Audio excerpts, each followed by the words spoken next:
नमस्कार, हमारे चैनल में आपका स्वागत है। मैं हूं रामचंद्र मौर्य।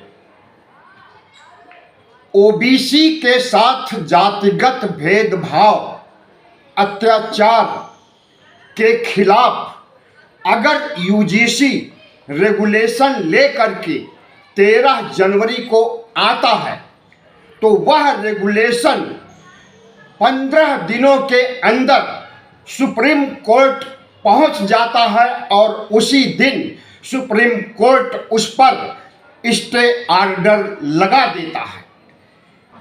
तो क्या माना जाए कि सरकार ने सुप्रीम कोर्ट के बहाने या यूं कहें कि सुप्रीम कोर्ट के पीछे खड़ी होकर जातिगत भेदभाव को बरकरार रखना चाहती है, या इसे ऐसा भी कहा जा सकता है कि chief justice of India Suryakant जो ब्राह्मण हैं वह सवर्णों का साथ देते हुए स्टे ऑर्डर लगा दिया और एक विशेषज्ञों की कमेटी बनाने का सुझाव दिया कि विशेषज्ञों की कमेटी को यह रेगुलेशन सौंप दिया जाए और उनकी रिपोर्ट आने के बाद हम फैसला सुनाएंगे।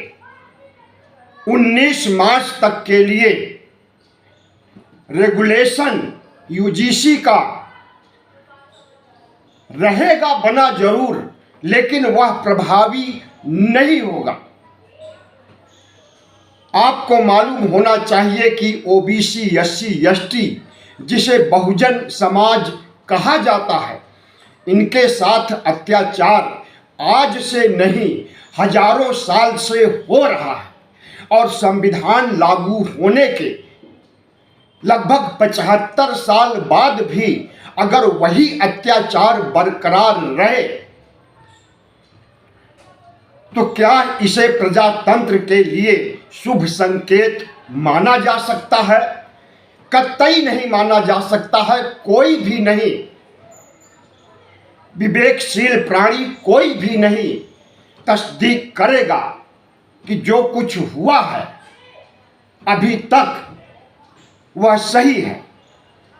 और जब इसी सुप्रीम कोर्ट की सलाह पर यूजीसी रेगुलेशन लेकर के आता है, सुप्रीम कोर्ट ने ही कहा था, रोहित वेमुला केस के आधार पर जब उसकी मां ने केस किया था, राधिका वेमुला ने, तो सुप्रीम कोर्ट ने ही कहा था कि इस तरह का जातिगत भेदभाव और छात्रों के साथ कदाचार अत्याचार रोकने के लिए यूजीसी कोई गाइडलाइन या रेगुलेशन लेकर के आए। और जब रेगुलेशन लेकर के आया और सवर्ण शक्तियों ने इसका पुरजोर विरोध किया तो 15 दिनों के अंदर यह फिर से सुप्रीम कोर्ट में आ जाता है और वही चीफ जस्टिस जिन्होंने आदेश दिया था रेगुलेशन बनाने के लिए, वही उसे पेंडिंग में डाल देते हैं, या यूं कहें कि रोक लगा देते हैं तब तक के लिए जब तक कि कोर्ट का आखिरी फैसला न आ जाए।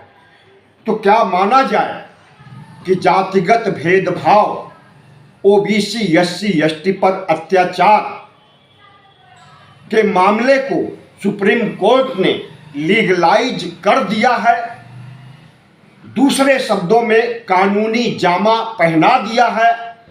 बगैर लीगलाइज हुए रोहित वेमुला सहित दर्जन भर से ज्यादा युवाओं छात्रों ने आत्महत्या कर लिया। कई जेल में हैं, कई घर कई यूनिवर्सिटी छोड़ चुके हैं, पढ़ाई छोड़ चुके हैं। और सुप्रीम कोर्ट ही अगर इस पर रोक लगा रहा है तो क्या माना जाए सुप्रीम कोर्ट में सरकार के वकीलों ने दलील किया ही नहीं, रेगुलेशन के पक्ष में, रेगुलेशन की अच्छाइयों को, रेगुलेशन के प्रावधान को कड़ाई के साथ अगर सरकार के वकील तुषार मेहता कोर्ट को समझाते तो शायद इस तरह की रोक नहीं लगती और आंदोलन सवर्णों का कुछ दिनों में ठंडा पड़ जाता। अगर यह आंदोलन रुक गया और इसे सुप्रीम कोर्ट ने लीगलाइज कर दिया, जातिगत भेदभाव के लिए उन्हें कानूनी अधिकार मिल गया, तो यह बहुत दुर्भाग्यपूर्ण है ओबीसी एससी एसटी के लिए। और अगर अब भी ओबीसी एससी एसटी की आंख नहीं खुलेगी और इसका पुरजोर विरोध जो आंदोलन सवर्णों ने किया उससे बड़ा आंदोलन अगर नहीं करेंगे तो समझ लीजिए कि अब फिर से आगे हाड़ी और पीछे झाड़ू होगा।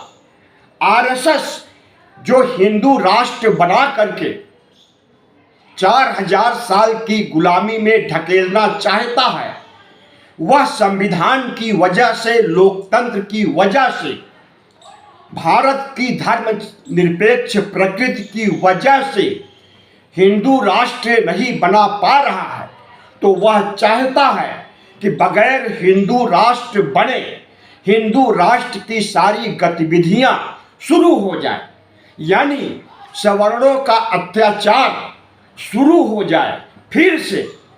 और सुप्रीम कोर्ट अगर उस पर मुहर लगा रही है तो क्या आरएसएस के षड्यंत्र में सुप्रीम कोर्ट भी शामिल है?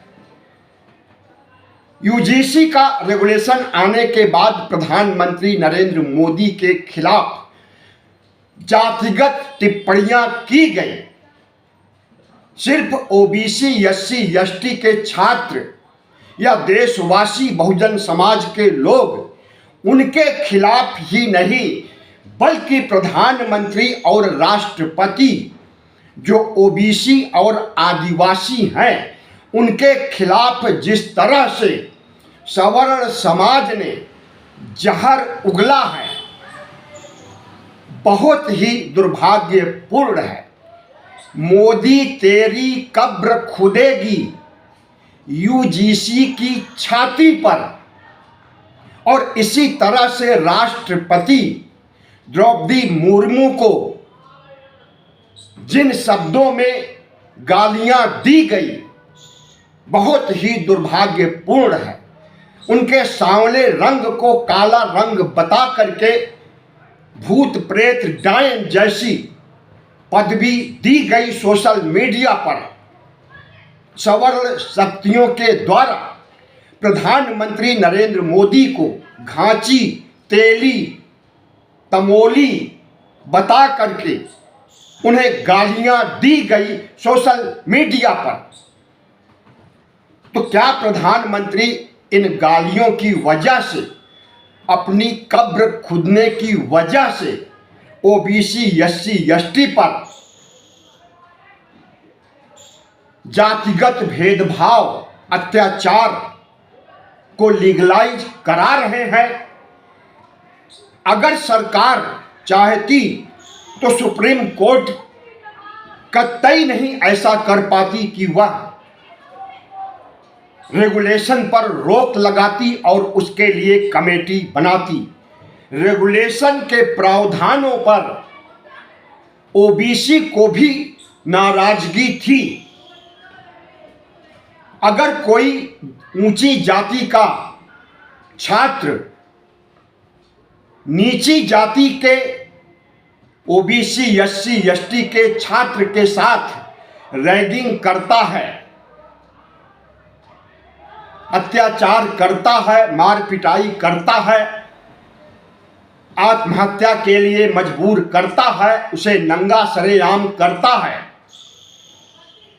तो उसके लिए दंड की व्यवस्था नहीं थी कि उसके ऊपर मुकदमा चलेगा और वह जेल जाएगा। यह झोल रेगुलेशन में दिखाई दिया जिसका विरोध ओबीसी के लोगों ने किया, लेकिन नक्कार खाने में तूती की आवाज साबित हुआ। सवर्णों के विरोध के आगे ओबीसी की एक भी नहीं सुनी गई। दरअसल राहुल गांधी ओबीसी जनगणना को लेकर पिछले लगभग 2 साल से संघर्ष कर रहे हैं। ओबीसी को उनका हक अधिकार दिलाने के लिए राहुल गांधी का संघर्ष इस मोड़ पर आ गया कि नरेंद्र मोदी को झुकना पड़ा और ओबीसी जनगणना कराने की बात कबूल तो कर ली, लेकिन कराने के लिए 26 अप्रैल 2026 से जनगणना शुरू हो रही है, लेकिन उसमें एक भी कॉलम नहीं है ओबीसी गणना। तो राहुल गांधी के मुद्दे को छीन तो लिए, लेकिन उस पर चल नहीं सके। अब नरेंद्र मोदी राहुल गांधी से बड़ी लकीर खींचने के लिए यूजीसी के रेगुलेशन को लेकर के आए ताकि ओबीसी का हमें पूरा वोट जिस तरह से पहले मिलता रहा उसी तरह से मिले, कांग्रेस के पक्ष में वोट न जाने पाए। तो राहुल गांधी और नरेंद्र मोदी की लड़ाई में ओबीसी पिस रहा है। किस तरह से पिस रहा है कि अब सुप्रीम कोर्ट ने भी जातिगत भेदभाव, गालियां, अत्याचार सहने के लिए उन्हें सर्टिफिकेट दे दिया, लीगलाइज कर दिया कि जो कुछ तुम सदियों से करते रहे हो बेखौफ होकर करो। क्योंकि ब्राह्मण ही तो है सूर्यकांत भी। और जिस दिन 13 जनवरी को रेगुलेशन प्रभावी हुआ, छोटे से लेकर बड़े नेता सवर्ण समाज के एकजुट हो गए।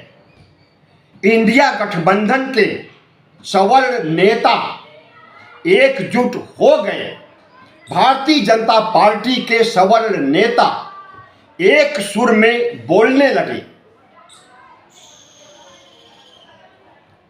और प्रबुद्ध समाज, साधु संत से लेकर शंकराचार्य तक, आईएएस ऑफिसर, मजिस्ट्रेट तक सब खड़े हो गए और इस्तीफा देने लगे रेगुलेशन के खिलाफ। आंदोलन को इतना बड़ा कर दिया गया और गाली गलौज में नरेंद्र मोदी को, राष्ट्रपति को और ओबीसी समाज के नेताओं को जिस तरह से शामिल किया गया, ऐसा आज तक कभी नहीं हुआ। यहां तक कि मंडल का विरोध के समय भी इतना प्रखर और गाली गलौज वाला विरोध नहीं हुआ था। अभी तो ये अंगड़ाई है, आगे और लड़ाई है। अब शुरुआत हो गई है तो बात दूर तक जाएगी। जिस दिन ओबीसी की जनगणना हो जाएगी और उनकी जनसंख्या 60% से ऊपर, जी हाँ 60 से ऊपर ही होगी। बिहार में 63% है, वहां पर जाति सर्वे हुआ है। 60% से ऊपर होगा तो 60% आरक्षण देना पड़ेगा। उस दिन सवर्ण समाज की क्या हालत होगी। उनके हिस्से में सिर्फ 15% नौकरियां बचेगी आरक्षण की वजह से। और अभी भी अगर देखा जाए तो आरक्षण ओबीसी, एससी, एसटी के लिए नहीं, आरक्षण ऊंची जातियों के लिए लागू हुआ है। कैसे? 50% पर कैप लगा दिया है कि 50% से ज्यादा आरक्षण हो ही नहीं सकता। तो 50 ओबीसी एससी एसटी की तरफ आ गया और 50 सवर्णों की तरफ। उनकी आबादी ज्यादा से ज्यादा 15%, 15% के लिए 50% और 85% के लिए 50%। और ऊपर से EWS आ गया नरेंद्र मोदी के द्वारा 2019 का लोकसभा चुनाव जीतने के लिए। तो EWS को जोड़ दीजिए तो सवर्णों को 60% आरक्षण मिल रहा है। जिनकी आबादी 15%, उनका आरक्षण 60%, और जिनकी आबादी 85%, उनको आरक्षण 40%। कहाँ का न्याय है?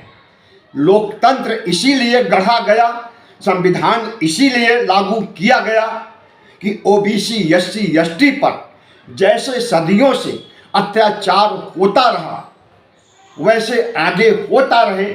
जी नहीं, संविधान इन्हें छूट नहीं देता है। ये जो कुछ भी कर रहे हैं या सुप्रीम कोर्ट जो कुछ कर रहा है, जातिगत भेदभाव को लीगलाइज कर रहा है, तो यह सब असंवैधानिक है। यह लोग किसी न किसी रूप में संविधान और लोकतंत्र को खोखला कर रहे हैं। बाबा साहब डॉक्टर भीमराव अंबेडकर ने जो अधिकार ओबीसी एससी एसटी को दिया था, उसे देने की बात दूर, बल्कि सदियों पहले की गुलामी में उन्हें झोंकने, उनके ऊपर अत्याचार करने, उन्हें मार डालने या आत्महत्या के लिए मजबूर करने की नीयत से जातिगत भेदभाव, गालियां अगर ओबीसी एससी एसटी के छात्रों को सिर्फ विश्वविद्यालय और इंस्टीट्यूशन में ही नहीं, पूरे देश के हर गांव में, हर कस्बे में देखा जा सकता है कि किस तरह से ओबीसी एससी एसटी का उत्पीड़न होता है। और उसके लिए अगर एससी एसटी कानून बनाया जाता है तो उसके खिलाफ भी ये खड़े हो जाते हैं और आंदोलन करते हैं। आरक्षण दिया जाता है, मंडल लागू किया जाता है, तब आंदोलन करते हैं। ओबीसी एससी एसटी के बचाव के लिए यूजीसी रेगुलेशन लेकर आता है, तब आंदोलन करते हैं। लेकिन अभी इनका सबसे बड़ा आंदोलन तो उस समय होगा जब ओबीसी को 60% से अधिक आरक्षण मिलेगा। और राहुल गांधी जिस रास्ते पर चल रहे हैं वह आरक्षण दिला करके रहेंगे। जाति गणना तो इन्हें करानी ही पड़ेगी। 26 अप्रैल से न सही तो 2027 में तो इन्हें करानी ही पड़ेगी।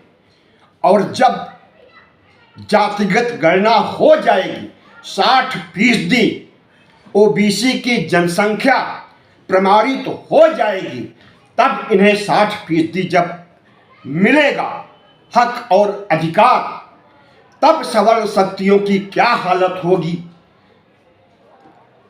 कुछ नहीं कहा जा सकता है। लेकिन इतना जरूर कहा जा सकता है कि इस देश में ओबीसी एससी एसटी पर अत्याचार, जातिगत भेदभाव, ऊंच नीच की भावना और उन्हें गुलाम रखने की प्रवृत्ति जिस तरह से सैकड़ों साल पहले थी, अब वह संविधान के राज में नहीं रह पाएगी। क्योंकि अब ओबीसी एससी एसटी की भी आंखें खुल गई हैं। जो आंदोलन सवर्ण समाज किया है, इससे बड़ा आंदोलन ओबीसी एससी एसटी यानी बहुजन समाज को मिलकर के करना है और राहुल गांधी उनके साथ खड़े रहेंगे। वीडियो अच्छा लगा हो तो चैनल को सब्सक्राइब कीजिए, लाइक कीजिए और शेयर कीजिए।